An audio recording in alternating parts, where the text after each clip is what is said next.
L'évaluation, bien sûr, se déroule aussi tout au long de l'année scolaire. C'est indispensable pour permettre à l'enseignant de savoir si ses élèves assimilent bien ou non les connaissances et les compétences prévues au programme. Alors l'outil que nous connaissons tous pour évaluer les élèves, c'est la fameuse note sur 10 ou sur 20. Mais depuis quelque temps, une autre forme d'évaluation se développe dans les classes. Cette évaluation est dite bienveillante. On parle aussi d'évaluation positive. Oui, je ne vous en dis pas plus, regardez. Dis-moi la grosse voix, c'est quoi une évaluation positive? C'est noter les élèves avec le sourire? Pas seulement. C'est avant tout une évaluation qui donne de la valeur au travail des enfants et plus de sens à ce qu'ils apprennent. Regarde. Au début de l'année scolaire, chaque élève reçoit un livret de suivi des compétences. Ce livret liste précisément l'ensemble des aptitudes et des savoirs que l'élève doit maîtriser d'ici la fin de l'année. Tiens, par exemple, en mathématiques, ces élèves de CE1 devront savoir écrire, nommer, comparer les nombres entiers, mais aussi les additionner, les soustraire et les multiplier. Ce livret, c'est un peu comme un guide pour toute l'année? Exactement. Ce livret définit un cadre clair et précis. L'élève sait donc quels objectifs atteindre et comment y parvenir. Par connaissant l'objectif final, l'élève saisit mieux l'intérêt d'exercices plus précis, comme réussir à lire correctement 60 mots par minute par exemple. Et ça, c'est bénéfique pour apprendre efficacement.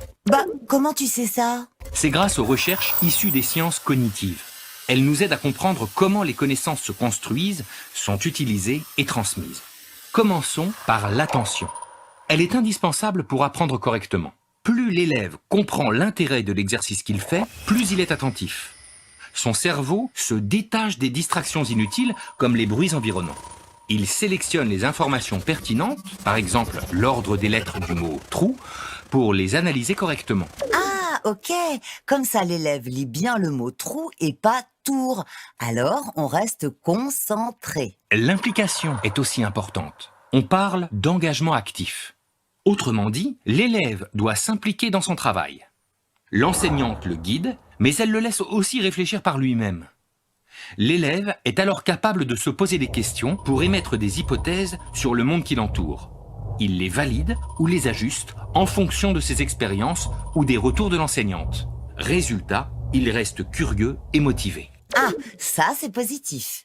Oui, c'est positif, mais il manque encore quelques ingrédients, car une évaluation positive réussie doit aussi encourager l'auto-évaluation. Concrètement, à la fin de la leçon, avec l'aide de l'enseignant, l'élève remplit son livret et il indique lui-même s'il pense bien maîtriser ce qui lui a été demandé, s'il doit le retravailler ou si au contraire, il ne le maîtrise pas du tout. Comme ça, l'enfant est toujours plus impliqué pour apprendre. Compris. Mais alors, tu veux dire qu'il n'y a plus de notes? Non, les notes sont remplacées par des commentaires de l'enseignant. L'objectif, c'est de mettre l'accent sur les efforts et les réussites de l'élève pour le valoriser. Même les progrès les plus petits sont soulignés. L'enfant a donc conscience qu'il progresse, il gagne en confiance et il a une meilleure estime de lui. Résultat, ça le motive à apprendre et il est plus performant pour acquérir de nouvelles connaissances. Oui, enfin, il arrive qu'on se trompe. Et qu'est-ce qui se passe dans ce cas-là?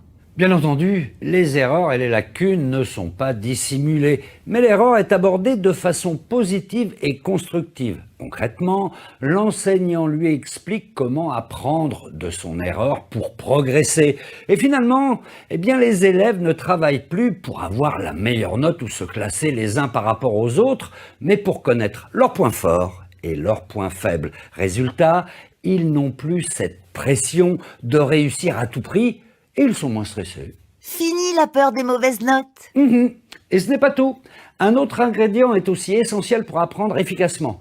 C'est le retour sur le travail de l'élève. Grâce aux commentaires de l'enseignant, l'élève prend conscience du décalage entre ce qu'il pensait être juste et la réalité. Cela force l'élève à corriger sa façon de réfléchir et à modifier sa réponse. Par exemple, si l'élève pense que le mot « docteur » s'écrit comme ça, l'enseignant lui signale qu'il se trompe et l'encourage à trouver les autres façons de former le son « que » parmi celles déjà apprises. Comme ça, l'élève réfléchit et adapte son raisonnement pour finalement écrire « docteur ». correctement. Ah, bah c'est mieux comme ça. Oui, et ce n'est pas fini. On continue. Pour progresser encore, l'élève doit s'évaluer régulièrement. Le cerveau est régulièrement confronté à de nouvelles difficultés. L'activité cérébrale augmente, ce qui favorise la mémorisation dans le temps des dernières connaissances apprises. Elles sont donc mieux enregistrées et la mémoire de l'élève est plus forte. Il est donc impératif d'alterner entre des périodes d'apprentissage et des périodes d'évaluation tout au long de l'année. Bon, mais tous les élèves n'avancent pas à la même vitesse. L'évaluation positive consiste aussi à s'adapter au rythme et au niveau de chaque élève, notamment en leur donnant la possibilité de recommencer un exercice qu'ils n'ont pas réussi et de s'évaluer autant de fois que nécessaire. Attention, implication, mémorisation, que des bonnes choses pour réussir à apprendre. Finalement, l'évaluation positive fournit les bonnes conditions pour la consolidation des connaissances. Au fur et à mesure et à force de répétition, l'élève automatise certains apprentissages. Par exemple, Manon lira très rapidement des mots longs comme « généralement », sans avoir besoin de se concentrer sur chaque groupe de lettres. Elle va aussi pouvoir reconnaître très rapidement des mots plus compliqués, comme « sept », qui ne se lit pas comme « septembre ». Certaines parties de son cerveau sont donc disponibles pour se concentrer davantage sur le sens des mots. Manon va alors lire pour apprendre, et non plus simplement apprendre à lire. C'est noté, enfin, c'est compris. Bon, maintenant il n'y a plus qu'à faire une bonne nuit de sommeil pour que mon cerveau mémorise tout ça.